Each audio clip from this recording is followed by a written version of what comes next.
Shortly after we organized ISIP, I was informed by PRRD that funding will be made available for the activities of ISIP through the contribution of his friends and supporters. One of those friends and supporters is Lin Wei Zhong, who was the financial officer of Parmalee Pharmaceuticals. Sometime in June or July 2021, PRD informed me that someone will call me to directly coordinate the turnover of 175 million to fund ESIP's organizing efforts, promotional and campaign activities. Thereafter, a man called me to proceed to the basement parking of Seda Hotel, Quezon City, to pick up the said amount. Thus, I hurriedly went to the place with my cousin Rosendo Madriaga. As I recall, the money was placed inside several large backpacks and bags, which were handed to me at basement of parking of Seda Hotel, Quezon City. I loaded the same to my white Toyota Land Cruiser. Lin Wei Xiong was present when I received the said amount together with two other individuals.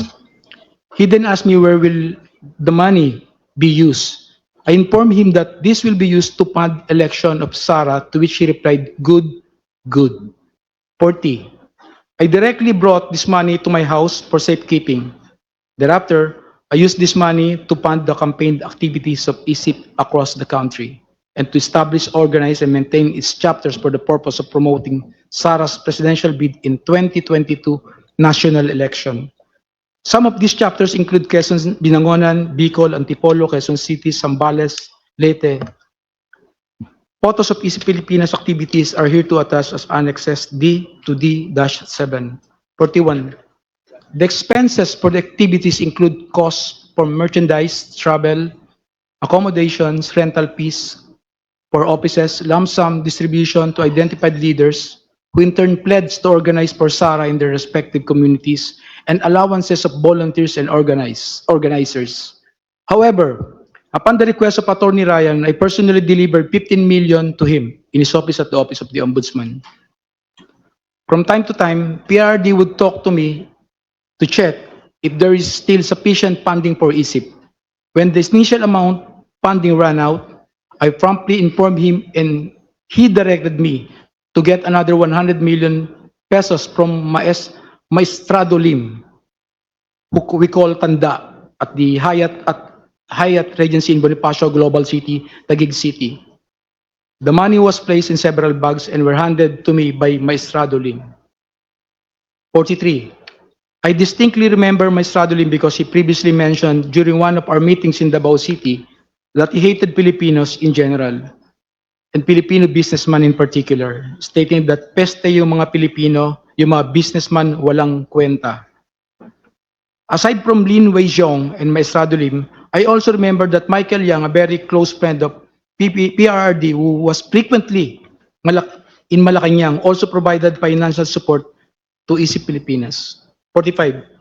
On September 29, 2021, and despite our extensive campaign activities, I was informed by Sara that she will no longer run for president and will instead run for as BBM's vice president in 2022 elections. This decision caused deep frustration among the members of ISIP. Hence, we organized a video conference with Sara where I personally asked her to reconsider her decision, as we have already poured some substantial effort toward promoting her candidacy for president through ISIP. During our video conference, I also noticed the painting I personally gave her as a gift. A screenshot of our video conference is here to attach as Annex A. 46. On the same day, I posted the screenshot of our video conference of my Facebook account with the caption, just telling her I cannot vote intelligently without her name on the ballot. Neither can go out and vote wisely unless the same Inday Sara Duterte Carpio appears as a candidate in the 2022 presidential race, Easy Filipinas. A printout of the Facebook post dated September 29, 2021 is here to attach as Annex F. Mr. Madriaga, would you like to drink water first Yes, Your Honor. to give you some relief? This is quite a lengthy affidavit. Please provide him some water. Thank you po, Madam Chair.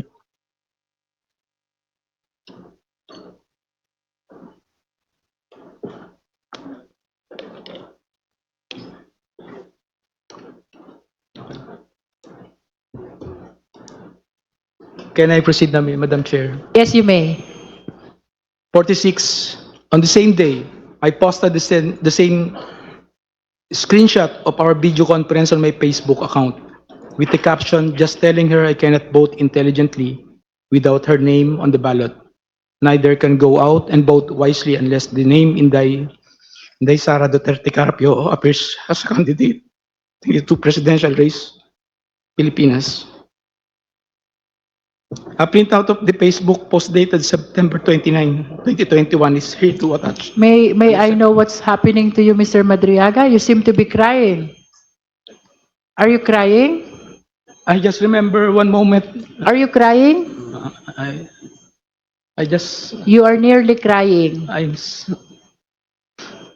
May I just put it on record that while reading these portions of the affidavit, the resource person, Ramil Madriaga, is breaking into tears. Can we go back to where you felt frustrated and you're nearly crying? Which part of your affidavit is that? Can we go back to that? number 46 po, Madam Chair. Number 46.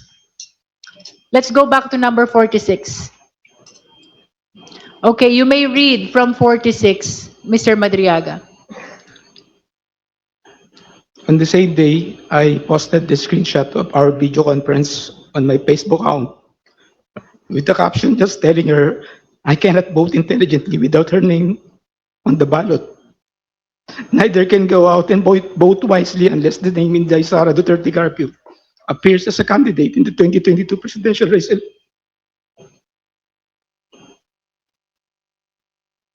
Would you like 47. to say something No, about why you are crying on this part of the affidavit? hindi naman, malungkot lang po, malungkot lang po. Malungkot. Okay, please proceed.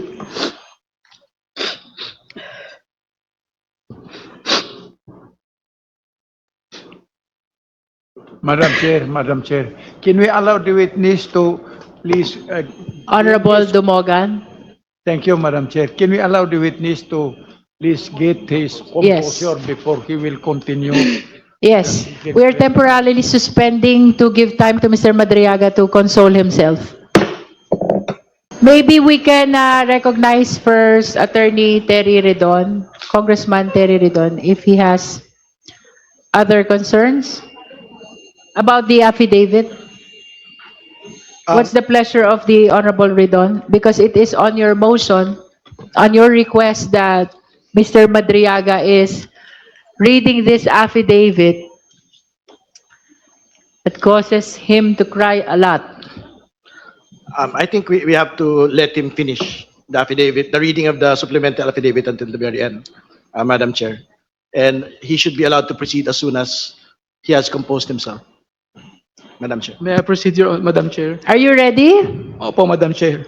Okay, you may proceed, Mr. Madriaga. 47, nevertheless, Sara proceeded to run as BBM's vice president under the Unity ticket. I continued assisting her campaign for vice president during campaign sorties. I served as advance party to municipalities, cities, provinces where Sara was scheduled to visit and campaign. In several of these campaign sorties, I personally joined Sara together with other members and volunteers of ISIP, which to us now refer to Inday Sara para sa ikalawang Pangulo. Photos of Sara and me in several campaign sorties are here to attach as Annex G to G-3. 48. During one of the activities of ISIP in Bataan, I got to know a group of farmers who were asking for assistance because of land grabbing incidents in their area. I tried assisting them and I discovered that the entity behind the land grabbing in First Bataan Maribelas Holdings Corporation.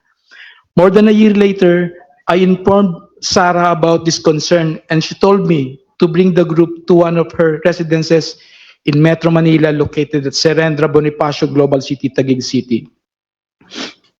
I asked the group of farmers to wait outside of Serendra as I went to talk to Sara. When I mentioned to Sarah the First Bataan Maribeles Holdings Corporation is the one involved in the land grabbing incidents, she told me that she cannot do anything and that she will no longer meet with the group of farmers.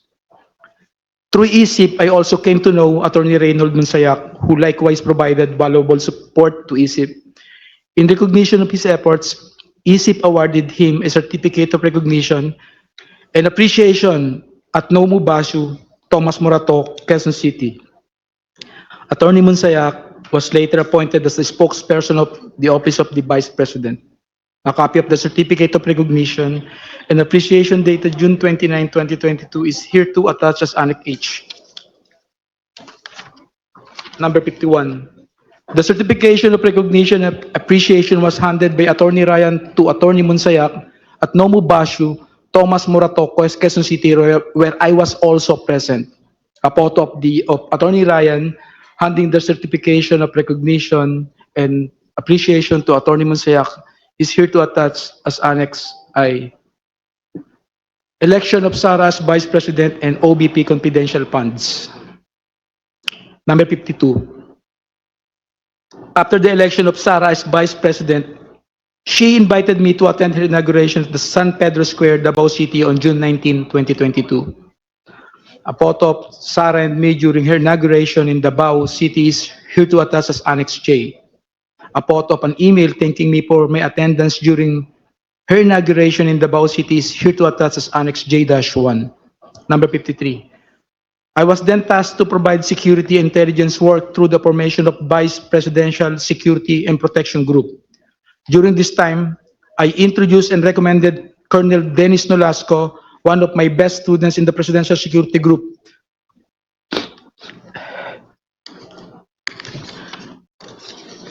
to assist this matter. Number 54.